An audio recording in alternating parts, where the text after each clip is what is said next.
This case looks really familiar, doesn't it? Well, today we're going to talk about Bequiet's Dark Base Pro 901, the ultimate case from Bequiet, without a doubt. So versatile, so much possibilities, so many radiator support, huge possibilities for GPUs, CPU tower coolers if you decide to go with that, and there's a reason for that as well. We'll get to that part later on.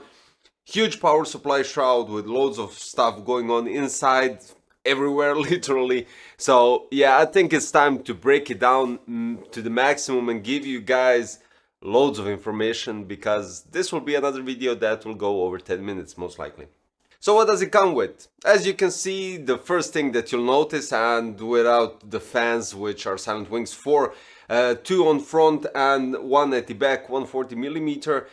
We have a GPU anti-sag bracket holder, whatever you want to call it, and it's also quite versatile because you can adjust the height depending and the thickness, because it goes on top and the bottom of the graphic card and holds it quite stable. It connects, well, it doesn't actually connect, it just stands there. You could move it, of course, because it's inside another box, but it's possible to place it anywhere you want. You can place it here, you can place it over there, depends on the cable and depends on the signs that you actually want to see inside your case. So this is a cool addition. But what's it all about with this case particularly? Now, I showed you at Computex 2023 the booth tour and some additional coverages that I did on Bequiet's booth. You have two possibilities when it comes to front and top panel. So you have a full ventilated mesh top and front, and you have closed top and front with dampening pads. The dampening pads are also on the back side panel, and when you place the tempered glass, you basically have an inaudible case. And this is where the CPU tower cooler comes in. If you want an inaudible case, and since this case is practically packed with dampening pads, you can actually manage it quite nicely, and you don't need a solid side panel to have that. It can go with tempered glass as well, because after all we do have an opening here at the back. But regardless of that, let's go further, right? Loads of fans and loads of radiator support, which is unbelievable. On front you can go with three 140mm fans and anything below that. At the top you can go with three 120, and at the back you could go with maximum 140, so 120 or 140.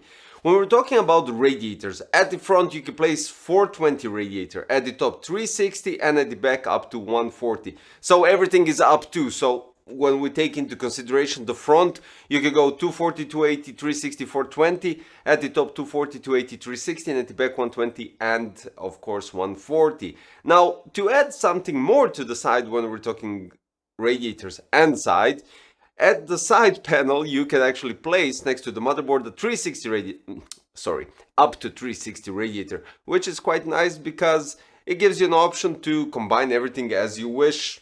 It's all up to you. Now, to give more space here on front of the power supply shroud, basically on the front top part of the power supply shroud, you can remove the plastic bit and access some additional parts if you need to do so, or anything similar to that, or just have more space when you reverse the whole case into whatever you want to do, right? So it's not only that, but the cool thing about this case is that you can have an inverted layout, that with the intuitive rails it's quite easy to do it and basically just turn it around. Going further with their smart approach to the case manufacturing and the design, and to make my and yours lives easier while building a PC inside this case, they actually have a couple of cool things. They have connectors for your fans on the rails on front and on the top. So instead of rerouting three cables, or basically one cable if they're daisy chained, regardless of that, but let's put it this way, if you're placing Bequiet fans here, which I would definitely suggest, you have three cables for the PWM heading out of the top or the front, depending on how you're going with your configuration. You have connectors at the rails, which actually connect when you put the rail back, and then you have one cable running out. So that's really nice, because with that you get an option to control those fans with the touch sensitive part on the I/O panel, and you can adjust the speeds with it because you have an I/O panel that gives multiple choices and multiple possibilities while adjusting the fans, speeds, and addressable RGB. So if you connect everything properly with the touch sensitive I/O panel, you can adjust the speeds, you can synchronize it with the motherboard, and you can adjust the addressable RGB and synchronize it with the motherboard. So you have a couple of stages, and this is really nice to have on a case because you can change the colors and change the speeds on the go. Quite outstanding, and I would say intuitive, right? I mean, we saw on their past cases like Silent Base 802, they have a switch. It was just a switch, you have to slide it, then you have a click, then everything else goes, you know how it goes, and I've shown you the video already. But this one is just with a touch, and it's quite nice. Then we have loads of ports at the top, which are really handy, and I think it's packed quite nicely when we're talking about the ports. We have one USB 3.2 generation 2 Type C, 4 USB 3.2 Type A, we have microphone plus audio 3.5mm jack, and another cool thing that this case has, and it only needs your SATA connection from your power supply, is the QI quick charger on top with 15 watts of charging power. Now this is quite cool, and if you haven't seen my reel, it really does work outstanding. You just place your phone on top and it works instantly. So I think this is an outstanding addition, especially if you have a case somewhere in the, let's say, middle space and you want your phone to be constantly charged, or at least at some percentage. You can do that with this case. It doesn't look that tacky. It's really placed nicely, and I have nothing to say, nothing to add. It's really nicely arranged.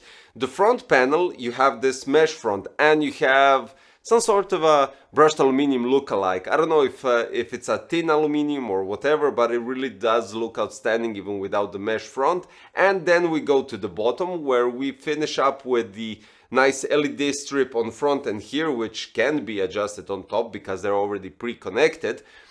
You can open the front panel and access the 5.25 inch for your CD, DVD, Blu-ray, reader, writer, or whatever you want to use. So after a long time, we're seeing a case that actually supports those drives, and you can add some additional stuff for, I don't know, SD, USB, micro SD card readers, or whatever comes to your mind that you could use that 5.25 inch bay. The side bracket, or the, I would say, cable shroud on near the 24 pin is adjustable. So depending on the motherboard that you're using, if you're using, for instance, E80X, I would definitely suggest moving the cable shroud here on the side a bit further so you get more space for the E80X motherboard and you can reroute the cable quite nicely. If you go with the standard ATX motherboard, you can push it back, and this is how it's factory placed for the ATX motherboard. So yeah, there's that. But the plastic bits on the side next to it can be easily removed, and this is where you could place a 360 radiator. Unfortunately, looking at it, I don't think you could manage a 360 radiator on the side and on the top. So it comes to the point where you either use the top one or the side one. That's it. You could combine 420 and 360 at the top and front, but the side one is a bit trickier because it goes in a way with the thickness, fans, and everything else.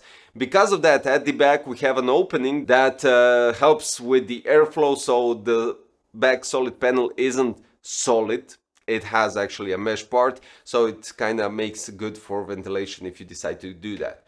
Now at the back is another interesting thing that they managed to do compared to their past cases. They have some sort of a cable canals, and you have one additional in the box that you could do to add here on the side at the back, of course, giving you a quite nice organization because the cables will follow the canals. Of course, you have to use either Velcro ties to grab them yourself or the zip ties in the accessory box, and this way gives you clean back side of the case, leaving you with nice clean cable management and nice usage of future rerouting of additional cables if you, for instance, add two 3.5 inch hard drives at the bottom of the power supply shroud compartment, or two 2.5 inch SSDs at the back side.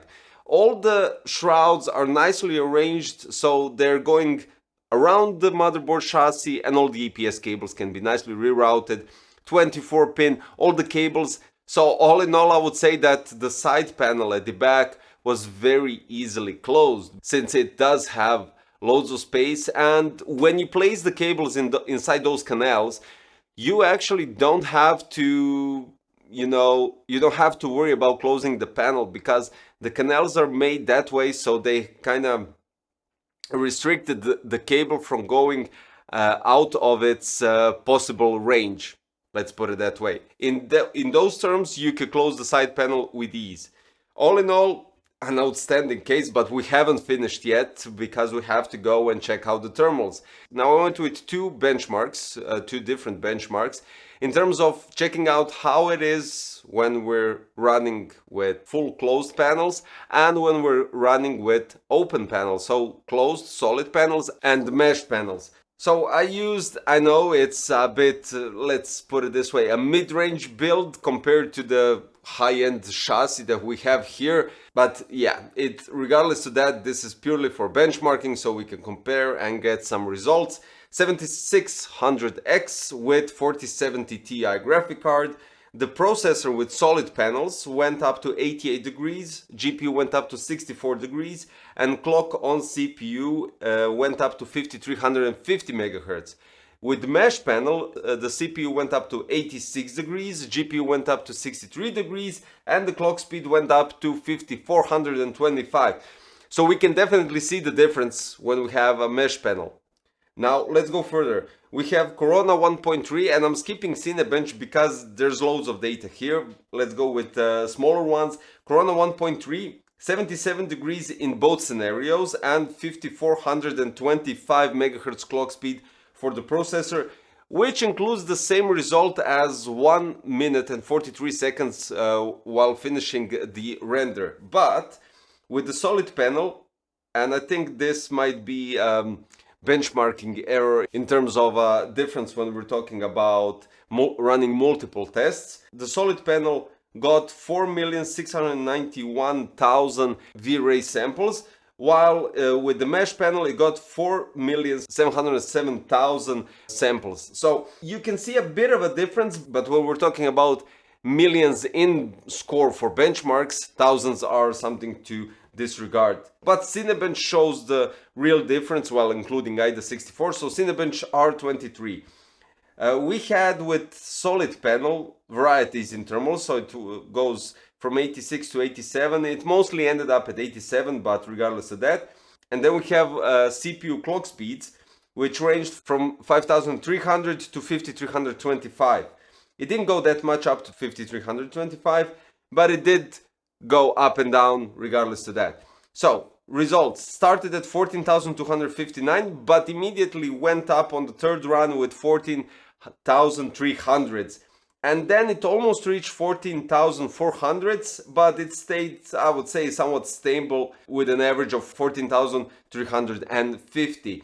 Now if you take a look at all the benchmarks, you will get that kind of average score. Now when we go with the mesh panel, 87 degrees constant and 5300 MHz clock speed with an exclusion of 5325 in one benchmark. These are the scores. It started with 10 Cinebench points more than the first run with the solid panel, went immediately at 14,331 and even reached 14,400 and above, and stayed stable. I would say it was 14,380, 90, so you get 40 Cinebench points more. But we do have to take that into consideration, and this and speaking with such small difference in benchmarks, but quite nice thermal difference, because 2 degrees Celsius can be quite a lot in much more heated up rooms and similar stuff like that. So you do need to take that into consideration, which will eventually affect the benchmark scores, gaming, performance, and all the other stuff. So yeah, take that into consideration while deciding on the panel. And honestly, while it's in idle like this right now, it's definitely inaudible even with the side tempered glass removed. So all in all, I would say an outstanding case, versatile, loads of options and possibilities, quick charger, loads of ports on the front, possibility for 5.25-inch bay, to place whatever you wish, which is subtly placed and it doesn't go in the way of anything. Loads of cable management possibilities in the power supply shroud, 190mm for your CPU tower cooler, long graphic card if you're not going with the side radiator. For the power supply, I don't have to mention anything because I place here straight power 12,000 watts, but that power supply is 16 centimeters long, so you don't have to worry about that. And loads of space at the back for perfect cable management, possibility to remove the top mount of the radiator, mount the radiator outside of the chassis and just place it back in. Quite easy, quite straightforward, really thought through case. Again, we have another great case without any design flaws, with a nice metal finish. Plastic is outstanding as well.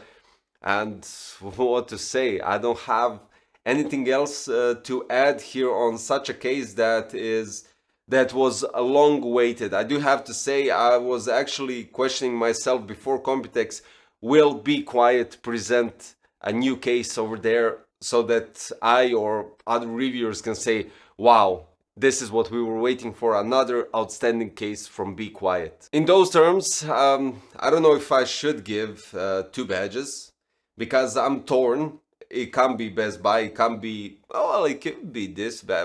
Let's put it this way. Since I'm still thinking about it, it's something that I come up with the badges. I don't come up before recording. Every single badge that I give to a product is during the recording.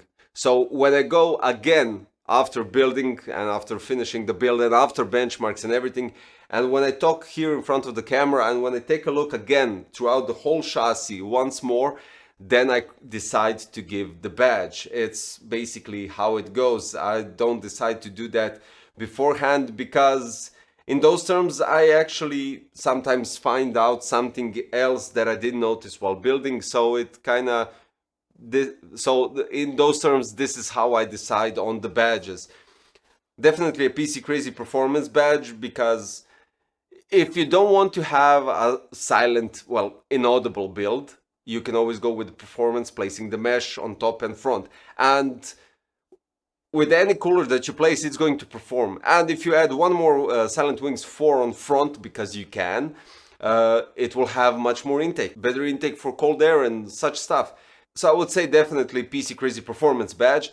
And in addition to that, since we have quite nice case, really nice finish on the legs, loads of stuff at the back going with cable canals, front going with nice brushed aluminum, QI charger, space that you can only imagine, PC Crazy Premium badge. Because this case really is a premium model from Bequiet, and not just because of that, but because compared to some other cases where we discuss about premium approach of the cases, manufacturers to the cases, and to give us something that is quite exquisite in those terms, definitely that badge as well. So 2 badges, yeah, without a doubt. Guys, that's all that I can say for this case. Dark Base Pro 901 from Bequiet, and I will additionally add the straight power 12,000 watts link also if you want to combine those two, and that'll be all for today. And comparing this video to the case, if you think this video was premium, don't forget to subscribe,